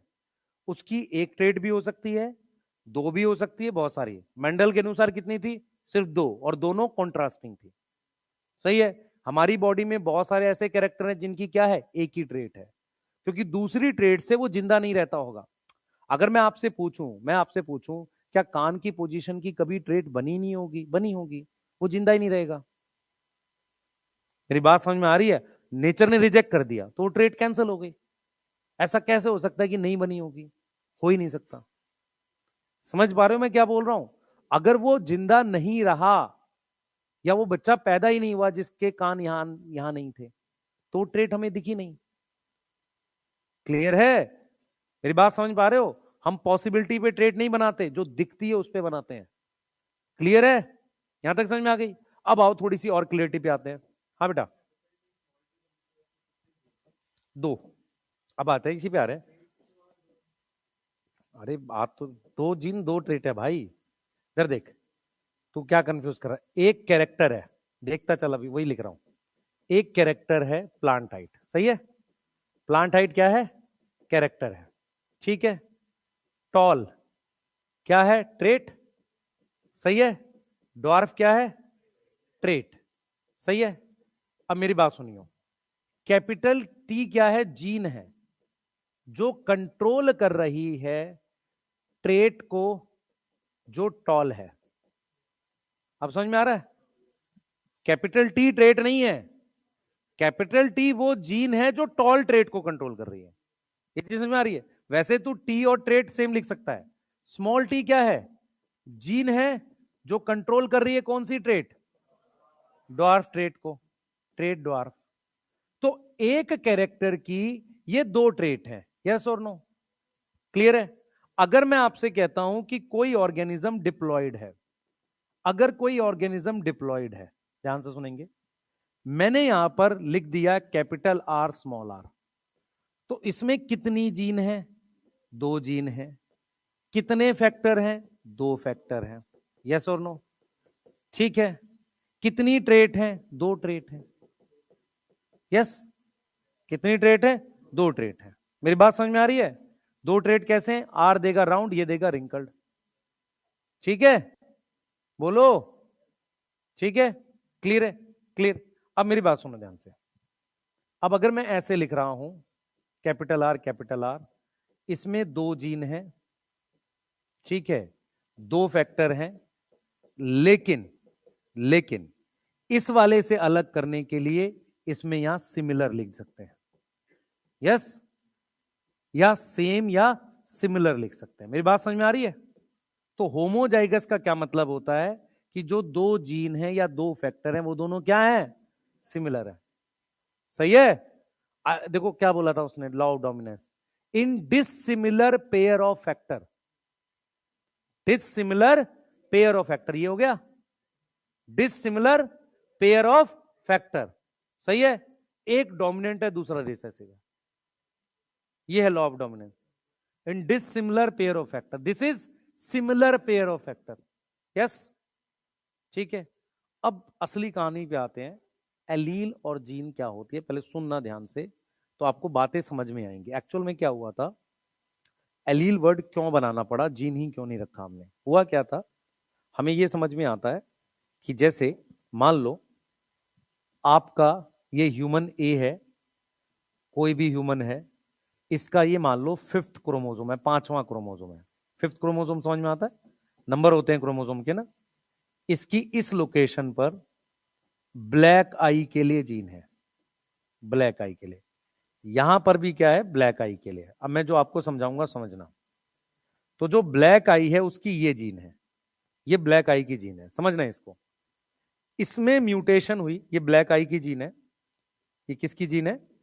ब्लैक आई की जीन है। इसमें म्यूटेशन हुई हल्की सी, और ये जीन जो बन गई, ये बन गई ब्राउन आई।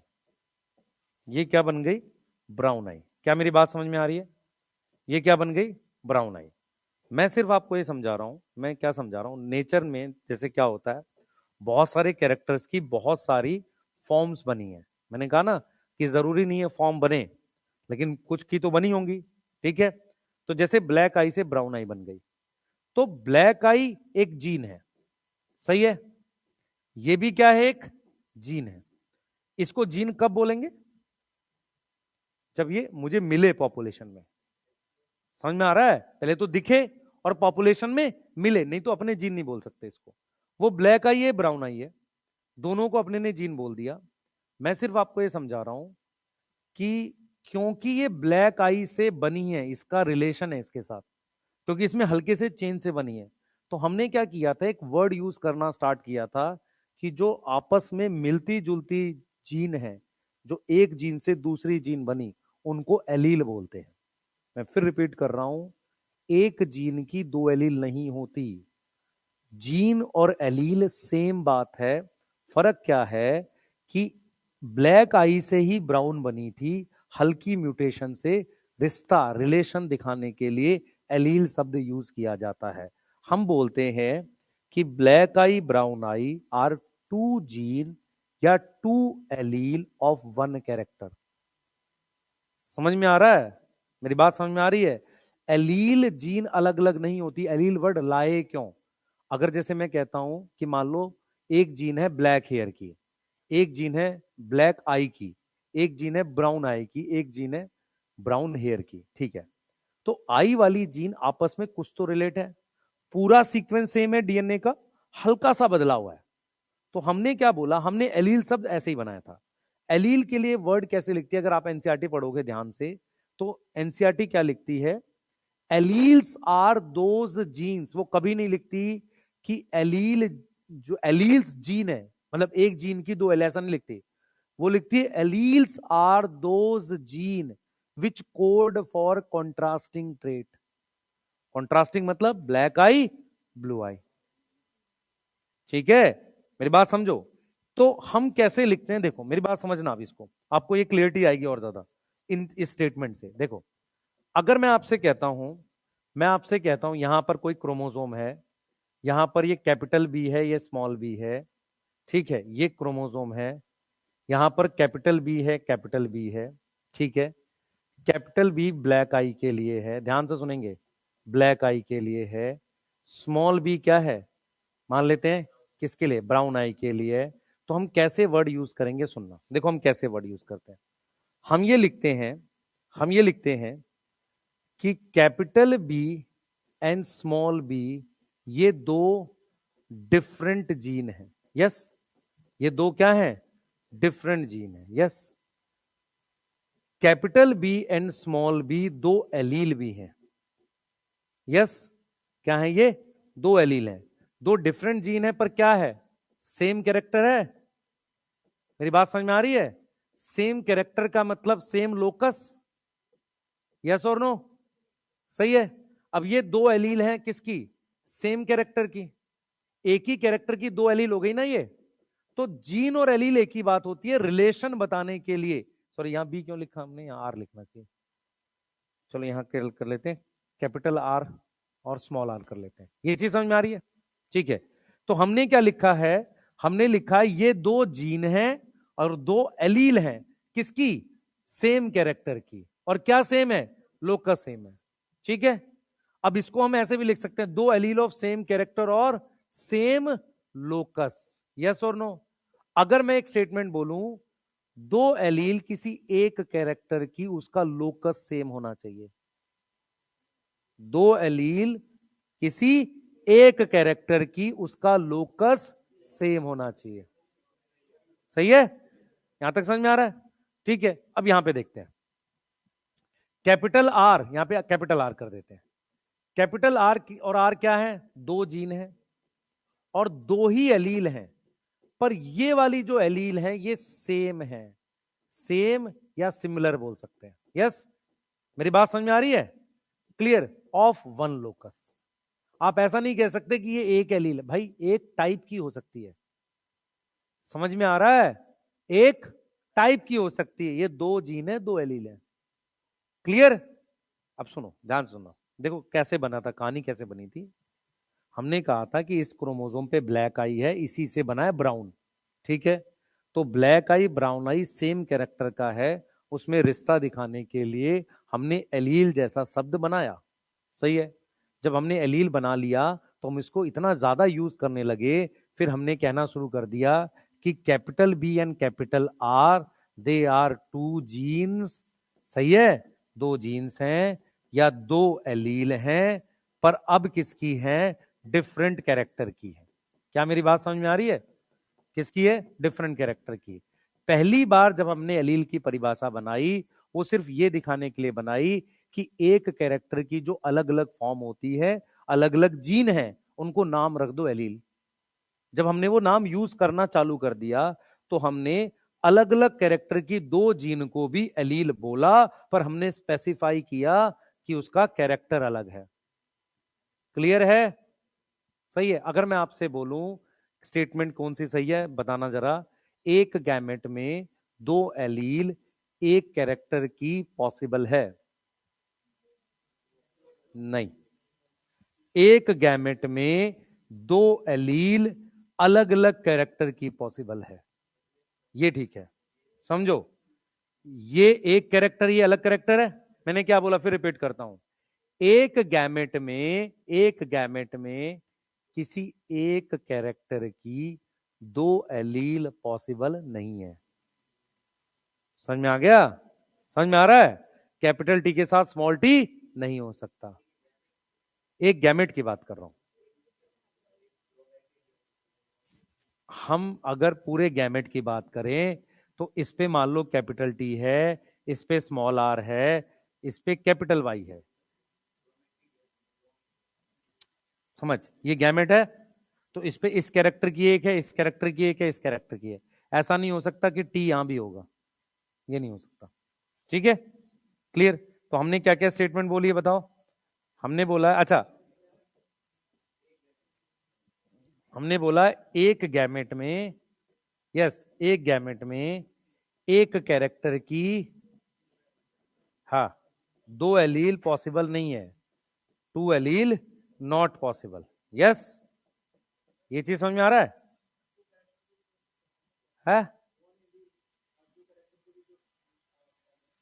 मैं अगर इसको ऐसे लिख रहा हूं, एक गैमेट में हमारे पास दो कैरेक्टर की दो एलील हो सकती है, ये पॉसिबल है, सही है, क्लियर है, दो एलील पॉसिबल है। मतलब हम क्या कह रहे हैं, हम ये कह रहे हैं कि कैपिटल टी स्मॉल टी ये नहीं हो सकता गैमेट में, सही है, सिर्फ कैपिटल टी हो सकता है। हम कह रहे हैं टी आर पॉसिबल है गैमेट में, यस। मेरी बात समझ में आ रही है, बोलो। देखो मैं फिर रिपीट कर रहा हूं, हमने बात करी है किसकी, हमने बात करी है कैरेक्टर की। प्लांट हाइट एक कैरेक्टर होता है, उसकी जो फॉर्म होती है टॉल और ड्वार्फ, वो क्या होती है, ट्रेट होती है, ठीक है। जीन और फैक्टर क्या है, सबसे छोटी यूनिट है इनहेरिटेंस की, मतलब एक फैक्टर एक जीन एक ट्रेट कंट्रोल करती है। यहां तक समझ में आ रही है, बोलो, ठीक है, क्लियर है। दूसरा, एक कैरेक्टर प्लांट हाइट है, टॉल ट्रेट है, ड्वार्फ ट्रेट है, तो जीन कंट्रोल कर रही है कौन सा ट्रेट, टॉल वाला, जीन कंट्रोल कर रही है कौन सा, ड्वार्फ वाला, क्लियर है। अब यहां पर capital R small R diploid है, तो यहां पर दो जीन है और दो फैक्टर है, सही है, दो जीन है या दो फैक्टर है, दो ट्रेट है, पर किसकी है, एक कैरेक्टर की, कैरेक्टर एक ही है ना। यहां तक समझ में आ रही है, यहां पे दो जीन है दो फैक्टर है, पर यहां पर कैसी है वो, सिमिलर है, क्लियर है, बोलो, ठीक है। अब मुझे ये बताना, how many number of character involve if there are three allele three locus, how many characters are involve, three allele है तीन लोकस है, तीन कैरेक्टर इन्वॉल्व। मेरी बात समझ में आ रही है, बोलो, बात समझ में आ रही है। मेरे पास टोटल लोकस दो हैं, ध्यान सुनेंगे, जितने लोकस होते हैं उतना कैरेक्टर होता है। टोटल लोकस 2 हैं, टोटल एलील 4 हैं। ये हैप्लॉइड है डिप्लॉइड है? डिप्लॉइड है। टोटल लिख देता हूं मैं। आपको लोकस कैरेक्टर समझ में आ रहा है ना? है? देखो, अगर मैं लिखता हूं एक लोकस है, उस पर 2 एलील हैं, ऑर्गेनिज्म हैप्लॉइड डिप्लॉइड? क्या होगा? डिप्लॉइड होगा। यस, मेरी बात समझ में आ रही है? अब मेरे पास 3 लोकस हैं, मेरे पास 6 एलील हैं, डिप्लॉइड? यस, बात समझ में आ रही है? अगर मेरे पास 2 लोकस हैं और इसका मतलब 2 कैरेक्टर है, ठीक है, और मेरे पास 2 एलील है, हैप्लॉइड है। ये सेम हो सकती हैं दोनों? ये कैपिटल टी होगी तो ये स्मॉल आर हो सकता है, या कैपिटल आर हो सकता है। ये सेम कैसे हो सकती है? क्योंकि कैरेक्टर अलग है ना। अरे बोलो, तुम लोग कुछ पता भी चल रहा है क्या चल रहा है? ऐसे ही चलता रह रहा है? ये बेस है चैप्टर का, मैं पहले बता रहा हूं। नहीं तो तुम कहां फंस जाओगे? क्वेश्चन की स्टेटमेंट में फंस जाओगे। ठीक है, क्वेश्चन की स्टेटमेंट में फंसे रहोगे, तुम्हें समझ ही नहीं आएगा वो कहना क्या चाह रहा है। मैं इसलिए करा रहा हूं इसको, और कोई रीजन नहीं है। नहीं तो मैं इसमें टाइम पास नहीं कर रहा होता। बनाओ इसको जल्दी से, ये वाला बनाओ, फिर करते हैं। बनाओ। क्या हुआ, नींद आ गई है? तेज बोल, तेज।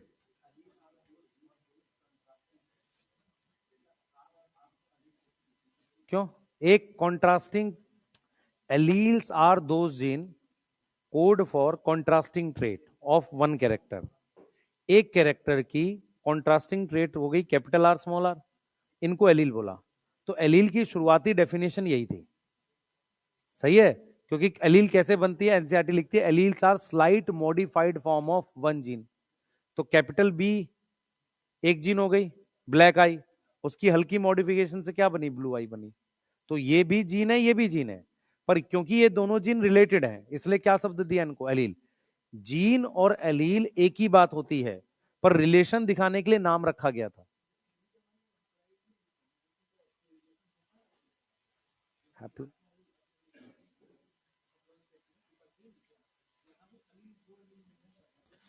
इसमें रिलेशन ये है नहीं, इसमें कोई रिलेशन नहीं है। कैपिटल टी कैपिटल आर जो है, ये 2 कैरेक्टर की 2 एलील है, ये हैप्लॉइड है।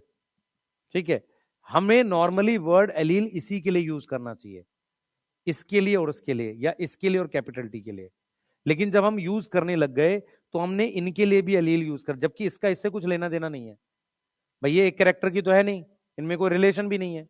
हमने शुरुआत कैसे करी थी कि हमने बोला कि टॉल एक एलील है, ड्वार्फ एक एलील है, कैरेक्टर सेम है ना उनका। क्लियर है? जल्दी करो। हाँ बेटा।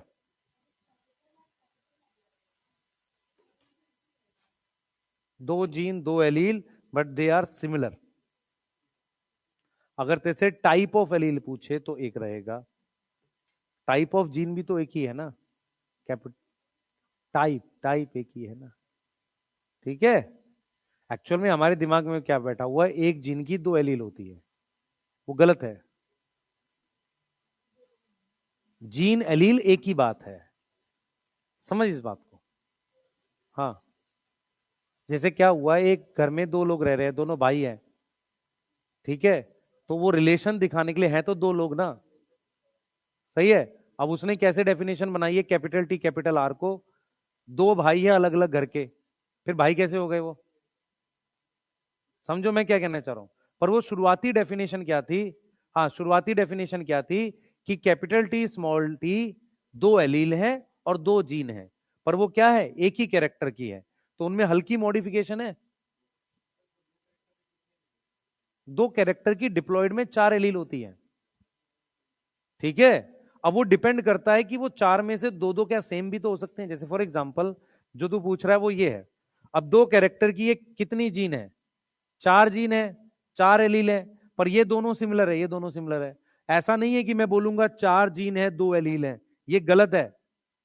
अगर मैं 4 जीन लिख रहा हूं तो 4 एलील भी लिखूंगा, बस मुझे स्पेसिफाई करना पड़ेगा कि 2 सिमिलर हैं ये। ठीक है, तुम लोग बोलना क्यों चाह रहे हो कि एक जीन की 2 एलील हैं? तुम्हारे अंदर से मन क्यों कर रहा है ये बोलने का? एनसीईआरटी चेक करो, उसने लिखा है एलील्स, एस लगाया है, चेक करो एक बार एनसीईआरटी, एस लगाया उसने। हाँ, एस का मतलब होता है प्लूरल। देखो एलील्स आर दोस जीन, लिखा है पेज नंबर कौन सा, 78।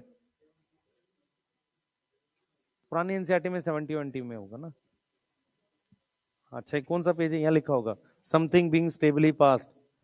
हाँ ये कौन सा, नई वाली में 56 है, पुरानी वाली में, तो पुरानी नहीं एनसीईआरटी है, पुरानी है ना, यहाँ पे होगा समथिंग बीइंग स्टेबली पास्ड। हाँ ये रहा, something being stably passed based on the above observation वाला है ना, उसी में एलील की डेफिनेशन लिखी हुई है, पढ़ो उसको। उसमें लिखा है एलील्स और जीन्स दोनों में एस लिखा हुआ है। मिला किसी को? कुछ बच्चे सो रहे हैं बेटा, प्लीज ध्यान रखें, है ना। हाँ अब जगने का समय आ चुका है, वैसे जितना सोना था सो लिए तुम, ठीक है। हाँ वहां घर वाले प्लानिंग कर रहे हैं कि अब रिश्तेदारों को सुनाना है हमारे बच्चा डॉक्टर बन गया, है ना। है हाँ, गोवा का कहाँ बेटा, गोवा क्या करने जाएगा?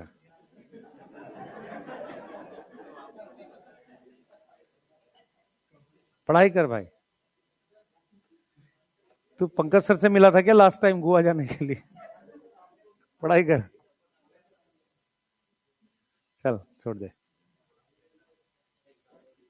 है क्वेश्चन करते हैं, चलो जल्दी लिखो, जल्दी जल्दी करो बेटा, फास्ट।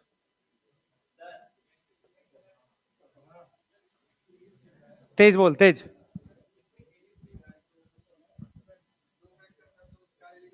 हाँ अब मेरी बात सुन ध्यान से, मैंने क्या पढ़ा है पहले सुन ध्यान से। मैंने बोला एलील्स और जीन एक ही बात है। कैपिटल टी स्मॉल टी में क्या रिश्ता है कि कैपिटल टी की मॉडिफिकेशन से स्मॉल टी बना था। ये क्या लिख रहा है, कह रहा है एलील्स और जीन्स एक ही है। एक एलील क्या होती है, एक ही जीन की कॉन्ट्रास्टिंग फॉर्म है, तो इसका मतलब 2 जीन 2 एलील हो गया। तो ये तो एलील की डेफिनेशन हो गई। बाद में हमने क्या किया, टी और आर को भी एलील बोला, पर हमने स्पेसिफाई किया कैरेक्टर अलग अलग है। जब शुरुआत में डेफिनेशन बनी थी तो ऐसे ही बनी थी कि एक कैरेक्टर की 2 एलील हैं, कैपिटल टी स्मॉल टी, दोनों में रिलेशन क्या है, मैक्सिमम जगह डीएनए का सीक्वेंस सेम है, एक सिंपल पॉइंट पे जाकर हल्का सा अलग है। क्लियर है?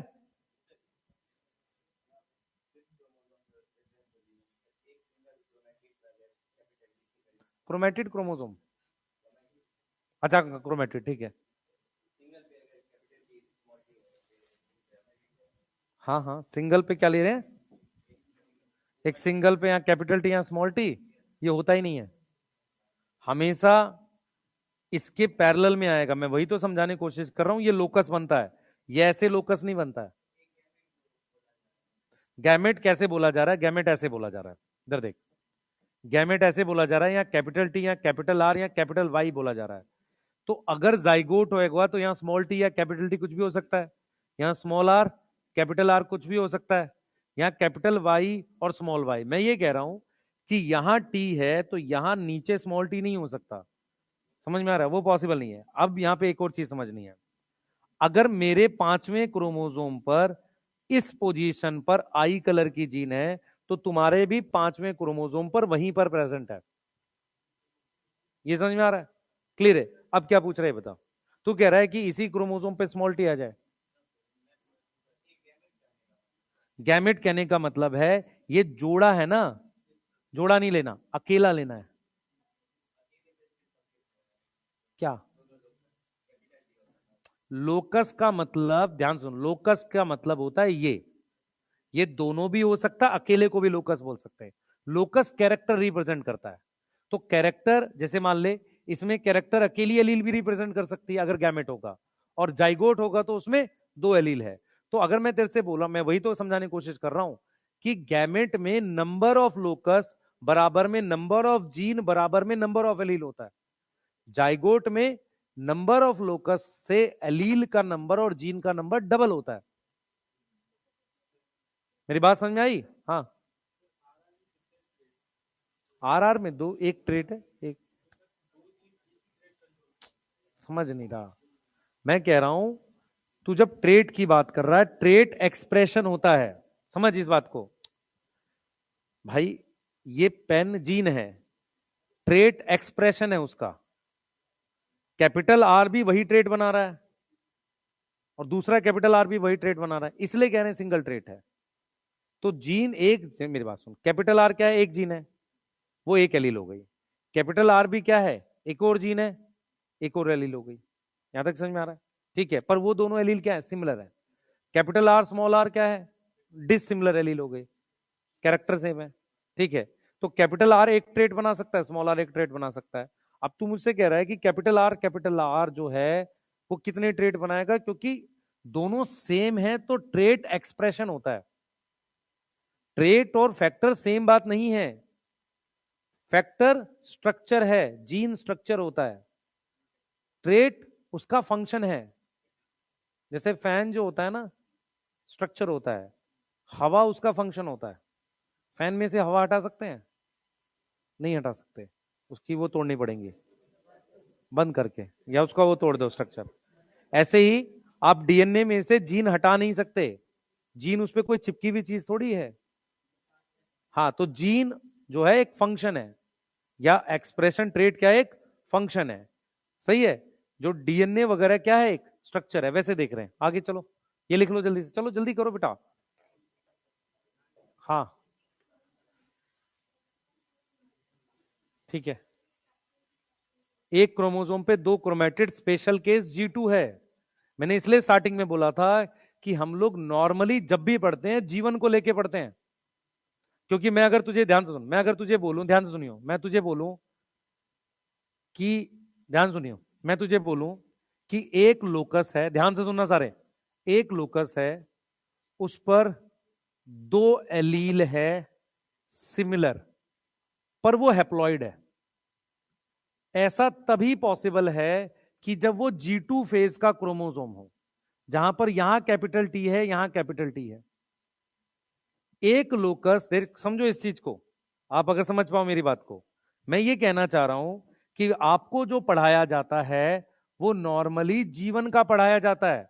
अगर जीवन पे यहां पर कैपिटल टी है तो यहां स्मॉल टी है, या यहां कैपिटल टी भी आ सकता है, सही है, ये जीवन का है।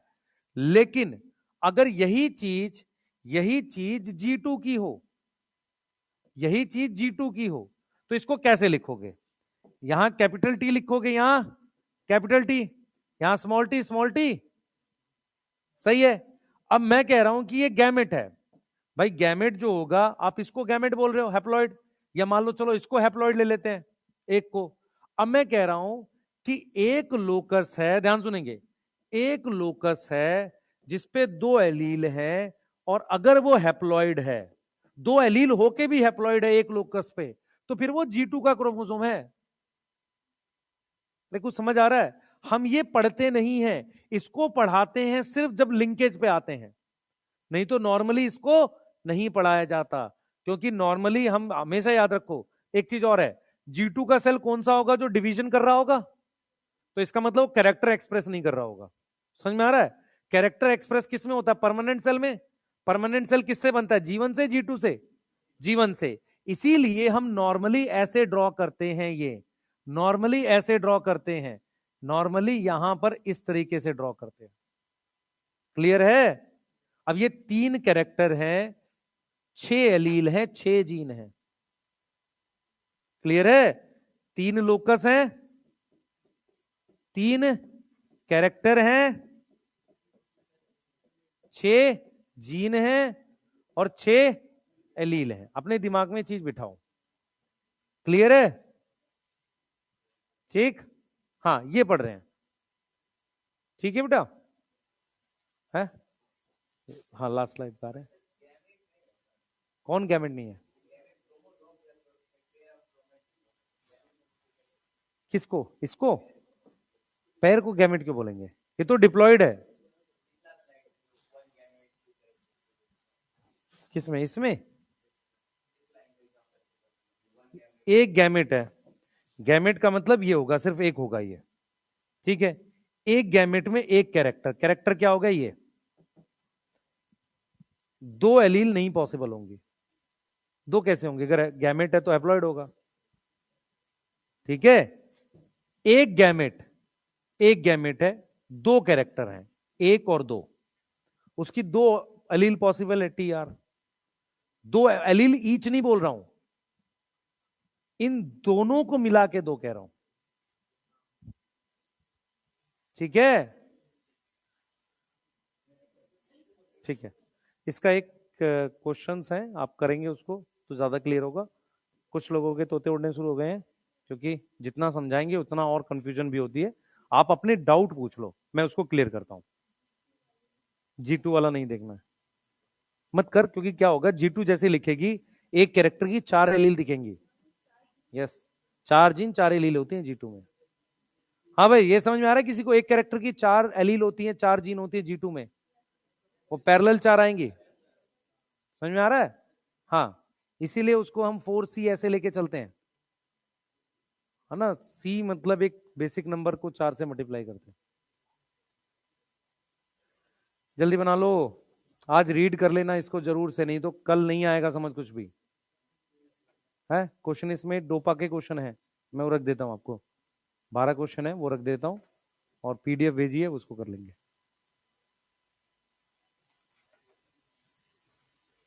ठीक है।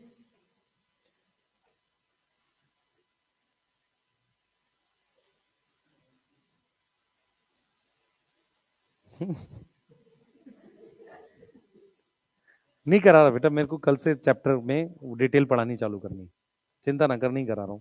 पर तू ये वाला क्वेश्चन कर लियो, ये वाले।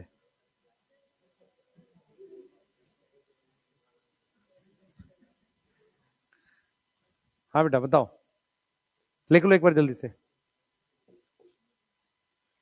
सबको एलील क्लियर है?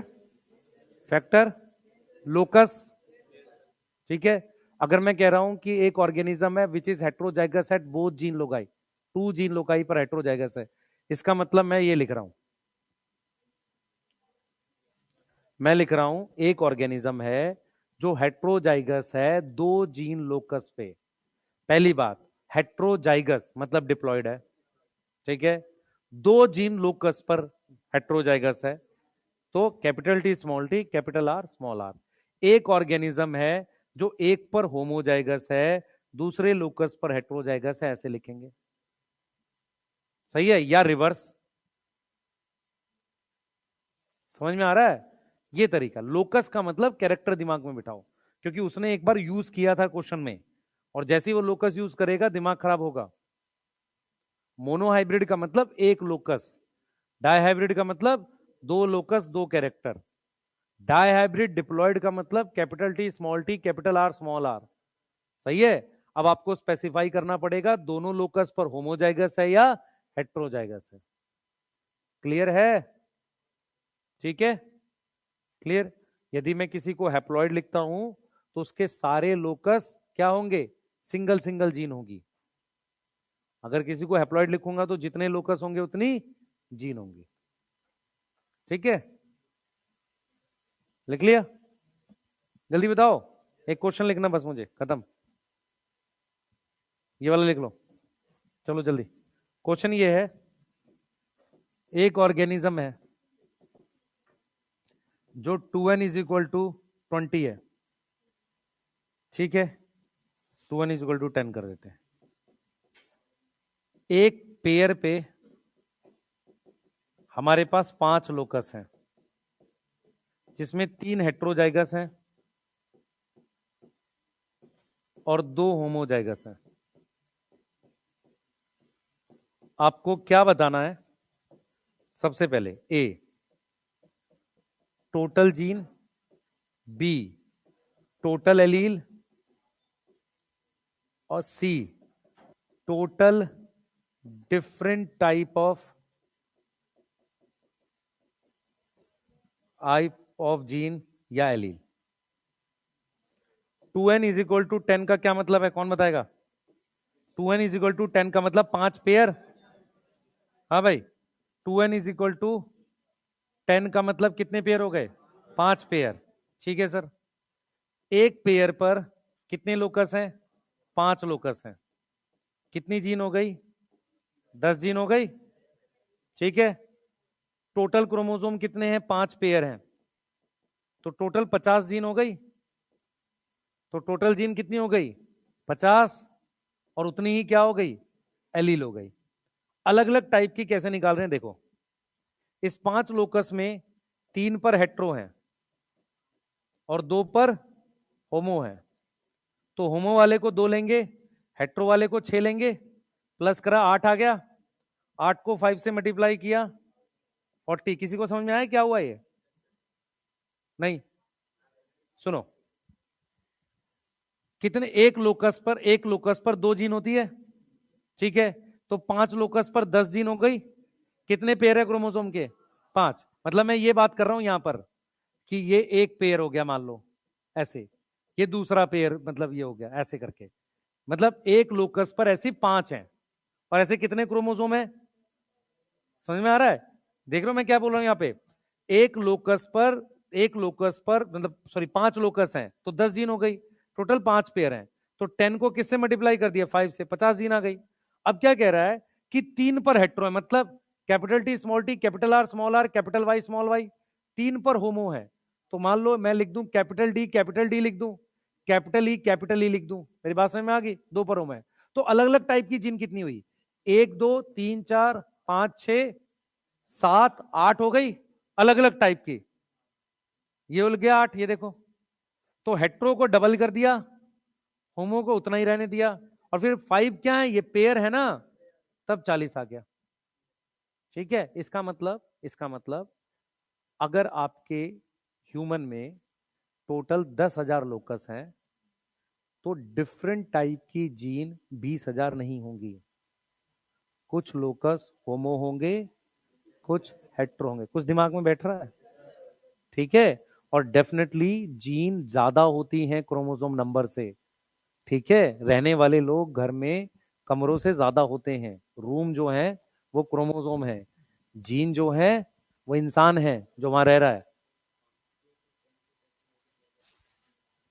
ये एक लोकस पे कितनी जीन होती है? 2। तो 5 लोकस पे कितनी हो गई? 10 जीन हो गई। ठीक है। एक पेयर पे 5 लोकस हैं। ऑर्गेनिज्म 5 पेयर है ना, 2n इज इक्वल टू 10। जल्दी बता, 5 पेयर कहां से आया? 2n इज इक्वल टू 10 से आया। और अगर ये 2n इज इक्वल टू